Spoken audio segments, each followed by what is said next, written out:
siento yo que es más, un poco más de más utilidad, ¿ya? Entonces, vamos a pasar viendo el objetivo de la práctica.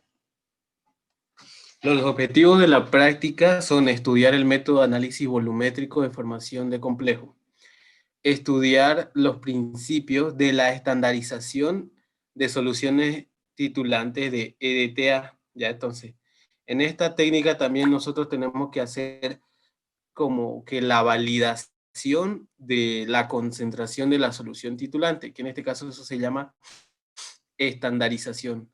Y como en el anterior laboratorio, nosotros lo hacemos con una sustancia que se llama patrón primario. Y ese patrón primario obviamente depende de la sustancia a la cual se va a estandarizar, ¿no ve? Entonces, ¿qué es el EDTA?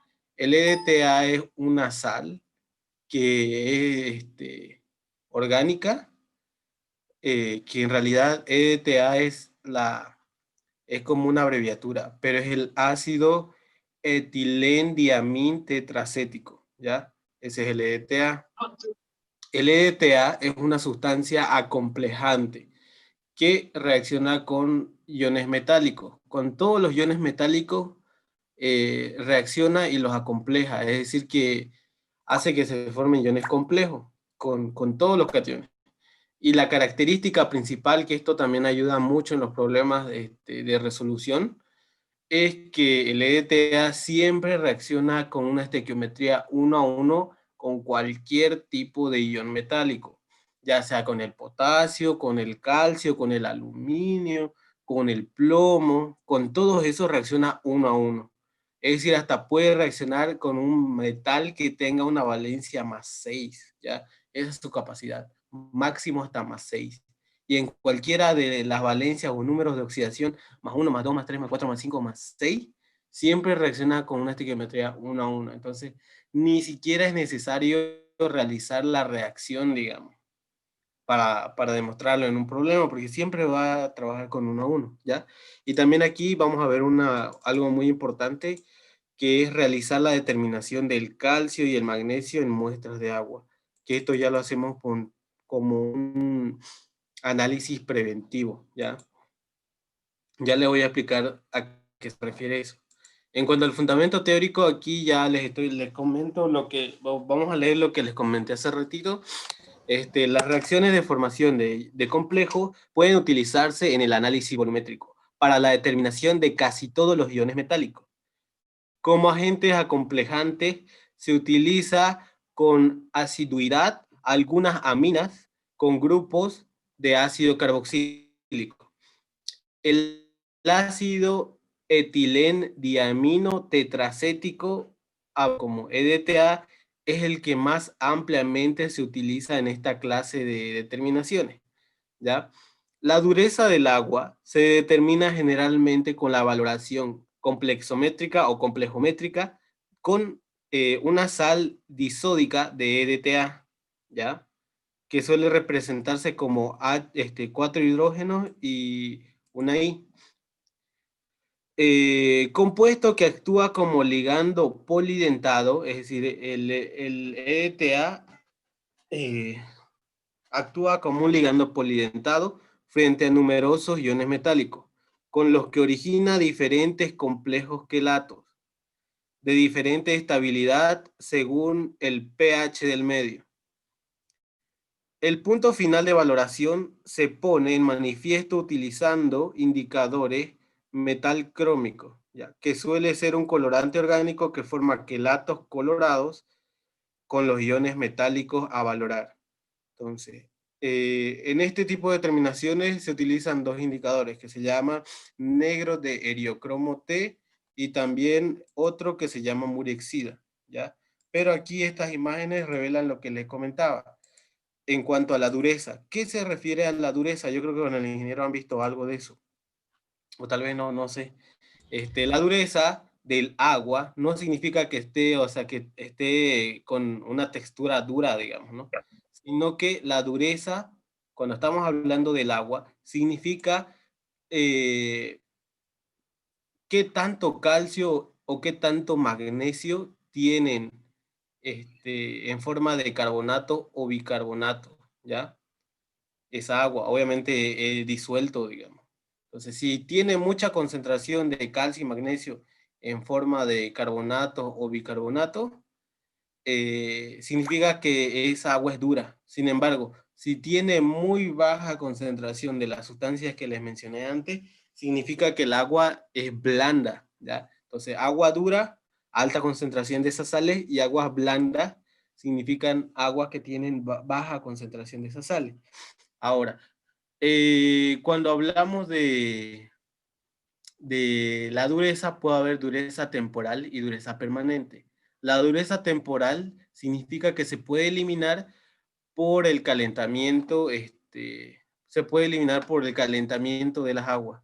Sin embargo, la dureza permanente no se puede eliminar a menos que sea por un tratamiento químico.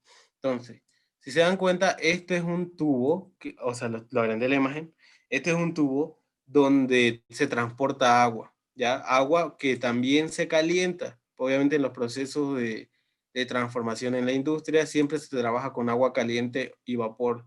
Entonces, si estoy calentando agua que tiene una alta dureza, va a hacer que las sales esas que les mencionaba de calcio y magnesio se precipiten y se van a quedar pegados en el interior del tubo. Como ven, ahí hay una grande capa de esos sólidos, ¿ya? Entonces, esto a nosotros nos dificulta bastante. Uno, ¿por qué? Porque se puede formar lo que se llama el biofilm. El biofilm es un problema bastante grande en las industrias, sobre todo las alimenticias, donde donde por la formación de estas incrustaciones, porque esto se llama incrustación, da origen a espacios donde se forman los hongos, donde se reproducen ahí los mohos. Entonces, eso se llama biofilm, es un problema bastante grande y generalmente está ligado también con la dureza del agua. Pero también existe otro tipo de problema, ¿ya? Las tuberías a veces se utilizan también como medio de la transferencia de calor. Entonces, eso significa, transferencia de calor significa que yo de una fuente de energía voy a transmitirle el calor o la energía que tiene esa fuente a otra sustancia que puede ser agua o vapor, ¿no? Entonces, la presencia de esa sal ahí pegada en esa tubería hace que haya un aislamiento. Es decir, que eso es como una especie de barrera que evita que haya una buena transferencia de calor. ¿Ya? Entonces, por los dos lados se puede ver como como un problema, ¿no ves? Un problema bastante grande, el tema del biofilm, que ya les comentaba, es como la casa de los microorganismos, mohos y todo eso, y coloides y demás, que hace que los alimentos tengan ya una carga, digamos, de patógenos. Sin embargo, también por el tema de las incrustaciones y el aislamiento en cuanto a la transferencia de calor, ¿no? Por ejemplo, en una industria, siempre, en cualquier tipo de industria van a ver que siempre tienen mínimamente un caldero. Esta es la foto de un caldero. Y aquí está, como ven, ahí está la fuente donde ingresa el gas y hay quemadores, donde directamente el quemador genera una llama que calienta directamente a un banco de tubos, ¿ya? Y por esos tubos, como ven ahí, circula agua. Entonces el agua se calienta hasta evaporarse para formar vapor y el vapor ya se puede utilizar para distintas utilidades en la industria, ¿ya? Y ahí es el problema. Si es que ahí el agua no está blanda, o sea, está bastante dura, ahí es donde se van a formar esas incrustaciones y es un problema bastante grande. Para lo cual, actualmente la tecnología que se utiliza para el ablandamiento del agua, como se puede decir, es utilizar el intercambio iónico, ya que se realiza con una resina de zeolita sódica. Ya, yo creo que eso igual en inorgánica lo han visto. La zeolita sódica lo que hace es intercambiar los iones de calcio que están en el agua dura y los reemplaza por iones sodio. ¿Ya? Entonces, lo que entra es calcio, obviamente, del agua cruda. Y sale, en lugar del calcio, sale el sodio. y el sodio no es una sal incrustante. Entonces, si hay sodio en lugar de calcio, entonces ya está bien, ya eso se puede utilizar para la generación de vapor, porque en la generación de vapor el punto más clave es la dureza del agua, ¿ya? Si está muy dura, va a haber problemas con el caldero, ¿ya? O sea, se va a incrustar sí o sí. Sin embargo, si se hace un tratamiento previo, porque en todos los calderos van a ver que hay un sistema de ablandamiento de agua, en todos, porque todas las industrias manejan lo que se llama agua de pozo. Cada industria tiene su pozo. Entonces, y el pozo, obviamente, dependiendo del lugar, como le decía, el agua tiene distintas características. Por ejemplo, en el parque industrial, el agua de pozo sí o sí es durísima, es horrible esa agua, ¿ya? Entonces, eso. Bueno, pasando ya al tema de nuestra materia, vamos a ver el procedimiento experimental de la preparación de nuestra solución titulante, que en este caso es el EDTA. Vamos a ver la preparación de 1 litro de solución de EDTA 0,01 molar, ¿ya? Entonces, la preparación de la solución de EDTA es de lo más sencillo, ¿ya? Porque el EDTA es un polvo como sal, como el azúcar, digamos. Entonces se puede pesar sin problema. Entonces consiste en pesar exactamente 3,23 gramos de esa sal sólida en un vaso precipitado, lo disolvemos con suficiente cantidad de agua destilada y luego lo aforamos hasta 1 litro. Ya saben ustedes el protocolo de preparación de soluciones, pero aquí están los pasos más rápidos, digamos, para avanzar. El problema, como le dije, la tarea bastante dura es ya en la parte de la estandarización, o sea, la validación de que nuestra concentración es la concentración que nosotros estamos asumiendo es la que realmente está ahí en esa solución, ¿no? Esto es como una validación, ¿ya? La validación de la concentración del EDTA se realiza por medio de la estandarización con un patrón primario, ¿no ve? Entonces, en este caso, para esa solución de ETA, el patrón primario ideal es el carbonato de sodio. Perdón, carbonato de calcio, porque el calcio va a reaccionar con el ETA para acomplejarlo y así vamos a determinar la concentración real. ¿Ya? Entonces, aquí ya lo completé más correcto, bueno, no más correctamente, sino más detalladamente lo que se debe hacer. Tengo que pesar en una cápsula 2 gramos de carbonato de calcio y lo tengo que dejar secando en una estufa a 180 grados centígrados por 30 minutos, ¿ya? Para eliminar todo el agua que contiene el carbonato. ¿Ya? Porque si yo no lo seco y lo peso directamente, voy a pesar agua más y todo va a estar mal. Entonces, primero tengo que secar, más o menos le tanteo 2 gramos, porque no se va a reducir tanto tampoco en cuanto al peso por la pérdida de agua. Entonces, lo dejo secando por 30 minutos en la estufa y luego lo paso al desecador para que enfríe, ¿ya? Y mientras enfría, se va absorbiendo con la sílica gel la humedad que hay todavía ahí pendiente, digamos. Luego, después de que ya esté frío, tengo que pesar con exactitud. Aquí sí es sí o sí 1 gramo, ¿ya? Sí o sí lo tengo que hacer con mucha concentración acá, porque ya le dije que la estandarización es a lo que ustedes tienen que hacer con la mayor concentración posible. Se tiene que pesar 1 gramo, o sea, 1,0000 gramos de carbonato de calcio seco, que es nuestro patrón primario, en un vaso de precipitado. Luego le añadimos, nosotros sabemos que el carbonato de calcio es insoluble en agua, entonces no voy a directamente ya pesarlo, le voy a agregar agua, digamos, porque no. Eso es lo que ustedes siempre hacen mal. Por eso en el primer laboratorio de química analítica, que era ¿cómo se llama? Preparación de soluciones, cuando yo los tenía presencialmente a todos ustedes, bueno, a su compañero los anteriores semestres, yo les hacía preparar carbonato de calcio 1 molar, creo, o 0,1 molar. Y lo primero que hacían es al carbonato de calcio ustedes le agregaban agua y ya lo tenía ahí, o sea, imagínense, era una suspensión en el matraz aforado. Y los hacía yo botar eso y los hacía preparar de nuevo, para que entiendan que no es todo pesar y echarle agua. No, uno tiene que saber las propiedades químicas de cada sustancia, por lo menos de estas que son las más comunes, digamos, ¿no?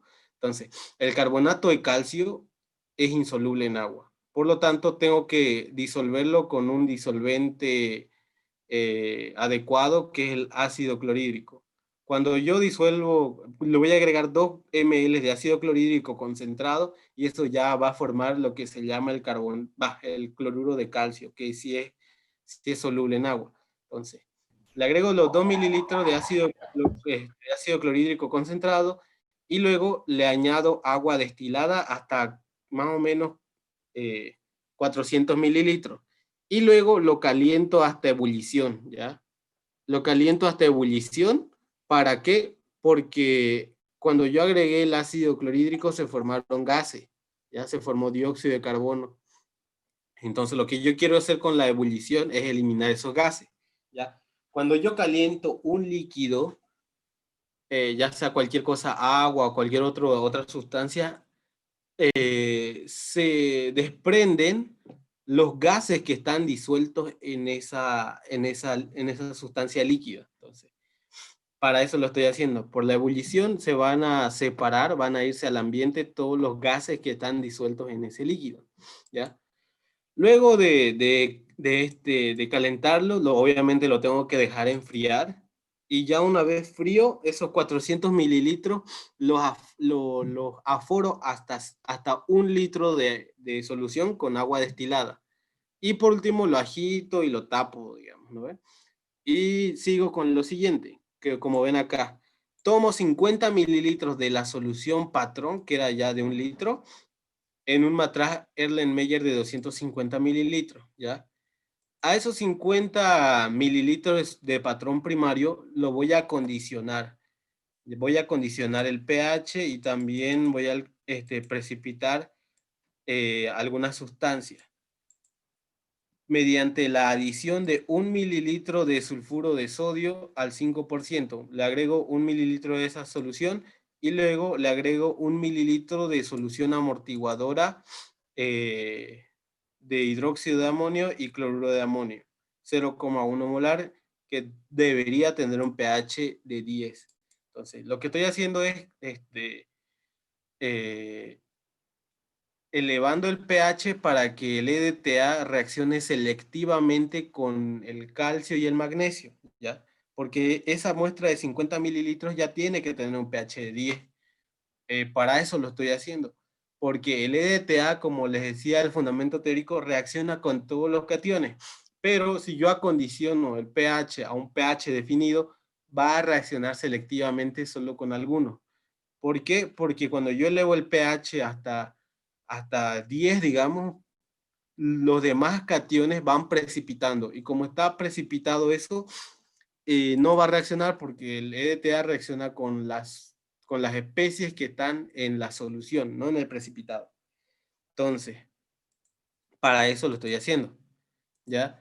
Luego de haber acondicionado mi muestra, le agrego una pequeña pizca de indicador de negro de diocromo T, que tiene que estar obviamente diluido al 0,5%.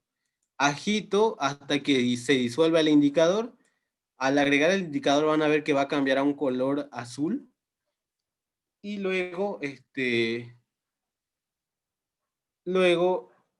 ay, no me equivoqué acá. Esto era así. Cuando yo le agrego el indicador de negro de diocromo T, perdón, cuando yo le agrego el indicador de negro de diocromo T, se torna de un color rojo vino, ¿ya? Y voy titulando con mi EDTA que ya valoré. Bueno, lo estoy estandarizando ahorita, ¿no ve? O sea, lo estoy valorando. Entonces, yo la muestra que preparé de patrón primario la voy a titular con el EDTA que preparé, que supuestamente es 0,01 molar, ¿no ve? Aquí están el patrón primario antes de la titulación, luego de que cambió de color, porque dice titular la solución. Aquí esto es la solución patrón. No, perdón, titular con la solución titulante, o sea, con la solución de EDTA recién preparada hasta notar un cambio de color, de rojo vino hasta un azul claro, ¿ya? Por lo menos que perdure 30 segundos, porque como estamos trabajando con soluciones y con sustancias complejas, o sea, con iones complejos, la estabilidad de estos son poco estables, no son tan estables. Entonces, puede ser que sea reversible, que de azul lo dejemos un ratito y pase 10 minutos y vuelve a este color. Entonces, el ion complejo que formó con el EDTA no es tan, como le digo, no es tan, no dura mucho, ¿ya? Entonces, ya tenemos aquí los datos para el cálculo del factor de corrección del EDTA 0,01 molar. Como les decía, el factor de corrección es un dato que nos da una idea de qué tan bien lo hemos preparado la solución, ¿ya? Si está hecha excelentemente, significa que el factor de corrección me da 1, pero si no está bien por los reactivos o por la forma de preparación, me va a dar cualquier cosa, ¿ya? Entonces, los datos que yo tengo es que el volumen gastado de EDTA, o sea, la solución titulante, fue de 49,6 mililitros en la valoración. La masa del patrón primario que utilicé para preparar la solución del patrón primario fue de 1 gramo, ¿ya? El volumen de la alícuota es de 50 mililitros, es decir, que yo preparé 1 litro total de solución patrón y luego de ahí, de ese matraz, quité 50 mililitros para analizar, ¿no ve? Entonces, como ven aquí, esta es la reacción química entre el EDTA y el calcio. Entonces, es 1 a 1 siempre, con cualquier catión. ¿Ya? Entonces aquí como ven estoy haciendo el cálculo de los moles de ETA que reaccionaron con los 50 mililitros de alícuota. Entonces aquí yo tengo la masa que utilicé para preparar mi patrón primario, 1 gramo. Lo transformo a moles por medio del peso molecular. Digo que en 100 gramos de carbonato de calcio hay 1 mol de carbonato de calcio. Entonces hasta ahí ya transformé a moles el patrón primario. Luego, la reacción estequiométrica me dice que 1 mol de carbonato de calcio reacciona con 1 mol de ETA. Entonces, hasta ahí ya transformé a moles de ETA. Y por último, hago regla de 3 simple. ¿Por qué? Porque yo utilicé una alícuota, pero estos 1 gramo con los que estoy partiendo se disolvieron en los 1000 mililitros. Y yo solo usé 50.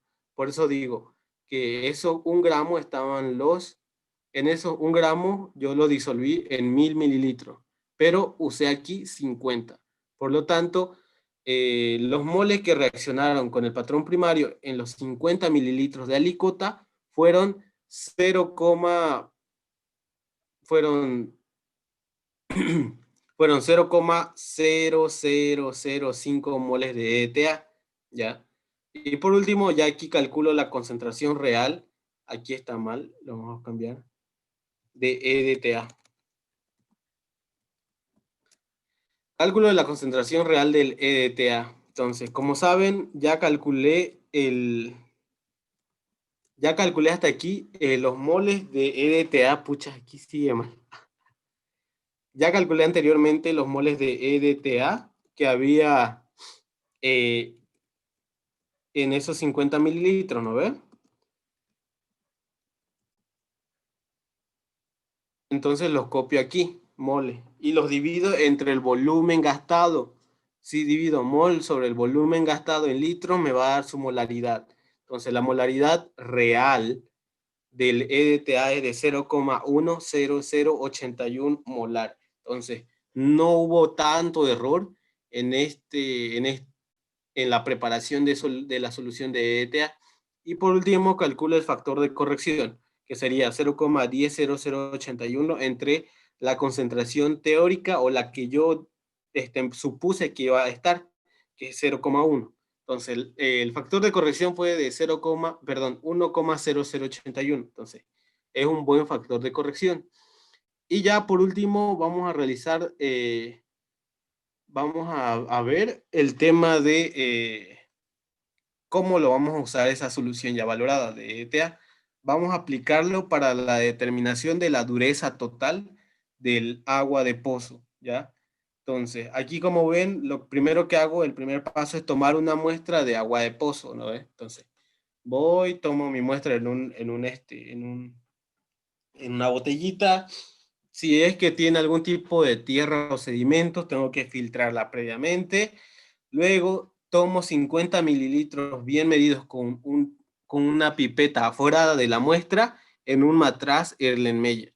Luego hago el acondicionamiento de mi muestra agregando 1 mililitro de solución de sulfuro de sodio al 5% y 1 mililitro de solución de una solución buffer de hidróxido de amonio y cloruro de amonio 0,1 molar con un pH de 10, ¿ya? Y por último, añado el indicador de negro de diocromo T al 0,5% y se tiene que disolver. Lo agito para que se disuelva y aquí nuevamente está mal esto de acá, ¿ya? Al añadir el indicador, sí o sí tiene que ser un color, nos va a dar un color de rojo vino, y luego al titularlo con el EDTA vamos a llegar a un punto final donde cambia de color a un color azul, ya medio celeste azul. ¿Qué más les iba a decir? Y luego anoto el volumen gastado, ¿no? Por eso está la libretita aquí, tengo que anotar el volumen gastado para realizar los cálculos. No me acuerdo qué les iba a decir hasta aquí. Creo que nada. Por último, aquí ya tenemos el cálculo de la dureza total. Como datos tenemos el volumen gastado de ETA para titular el agua, el volumen del agua de muestra, que es 50 mililitros. Asumamos que gastamos 10,6 mililitros en la titulación. Entonces, lo primero que hago es la dureza siempre, ya sea la total o la de calcio o la de magnesio, los tres tipos de dureza se expresan siempre en términos de carbonato de calcio en partes por millón, ¿ya? Esa es la unidad como que estándar, digamos. Todo el mundo la expresa en estos términos. Entonces, voy a calcular primeramente la masa de carbonato de calcio presente en la muestra, número 1. ¿Cómo lo hago? Multiplicando el volumen gastado de EDTA por el factor de corrección por la concentración molar del EDTA. Entonces, con esta multiplicación de estos tres, yo estoy hallando los moles de EDTA, ¿ya? Y luego digo que en un mol de EDTA hay un mol de carbonato de calcio, porque eso me dice la reacción, porque es una estequiometría 1 a 1. Y como ya llegué a moles de carbonato de calcio, yo digo que en un mol de carbonato de calcio hay 100 gramos de carbonato de calcio, porque ese es su peso molecular. Hasta ahí ya obtuve la masa del carbonato de calcio presente en la muestra, pero en gramos. Como yo la quiero en partes por millón, tengo que transformarlo a miligramos. Y digo que en un gramo hay 1000 miligramos. Y hasta ahí ya lo transformé a miligramos. En resumen, metiéndolo a la calculadora, me da que en la muestra de 50 mililitros había 10,69 miligramos de carbonato de calcio. Por último, calculo ya las partes por millón dividiendo la masa en miligramos de carbonato de calcio dividido entre los 50 mililitros de la muestra de agua, ¿ya? La muestra de agua.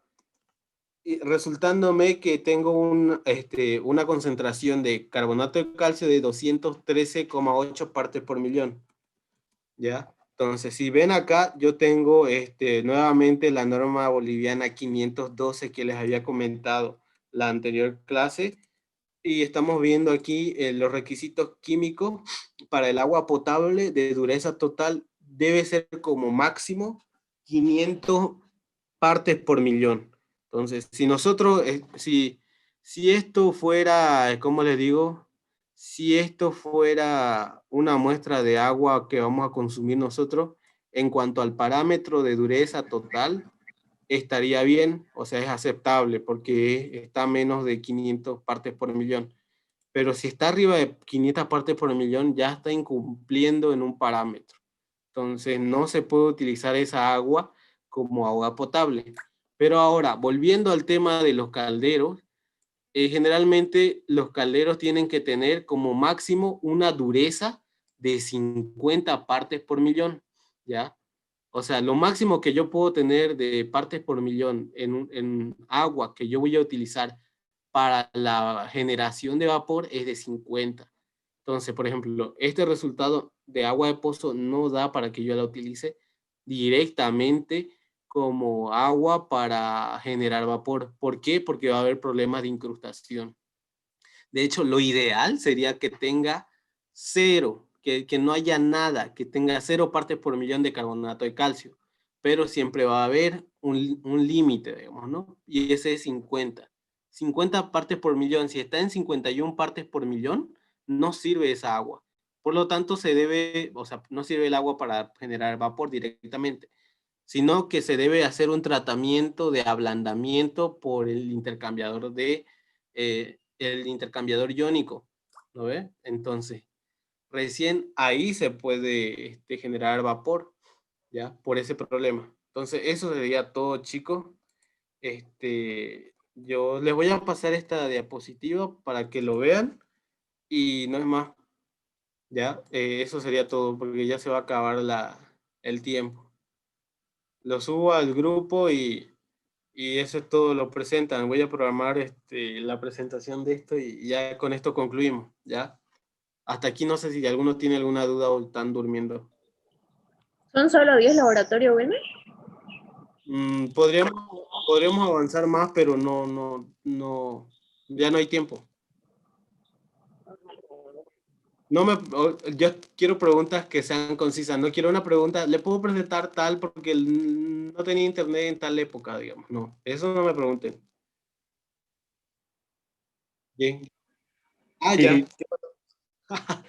Ya, mande.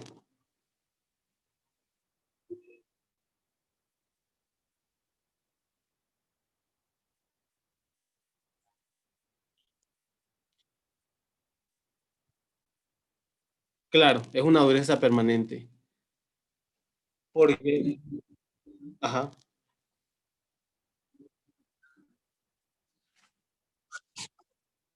¿En qué materia? Ya,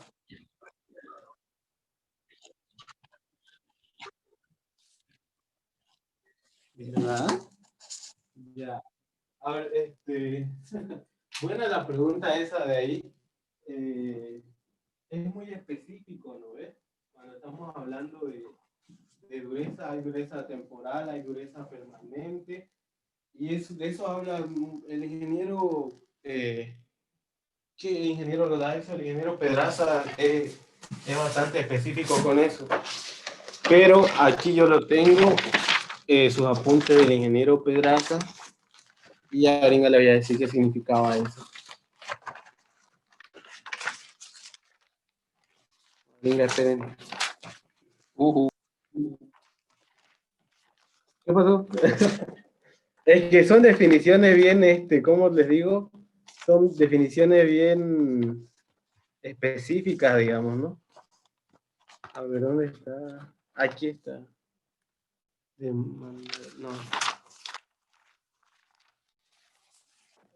Bueno, ya, ¿alguno tiene alguna consulta más mientras yo le busco qué es qué? ¿Qué es cada cosa?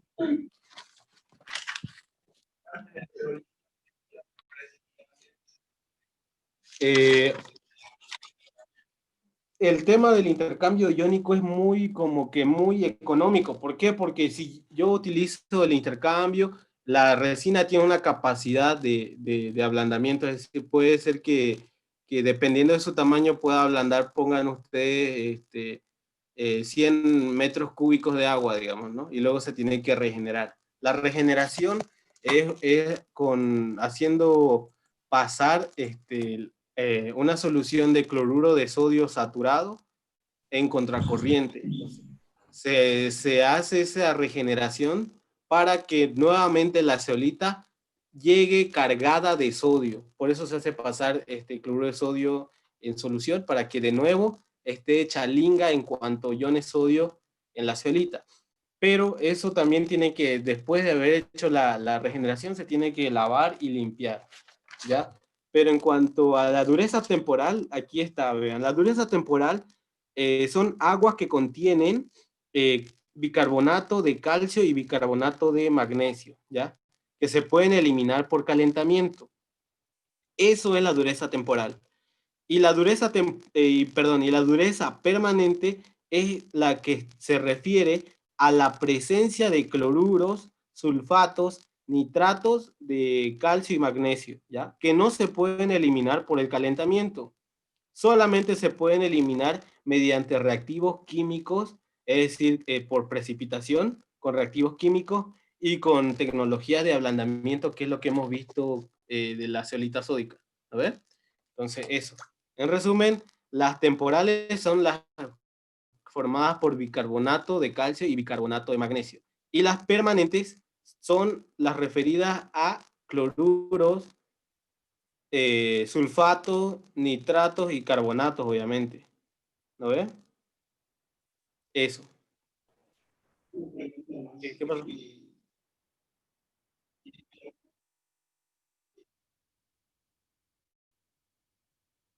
No, el carbonato de magnesio igual se precipita. O sea, o sea, es una dureza permanente eso.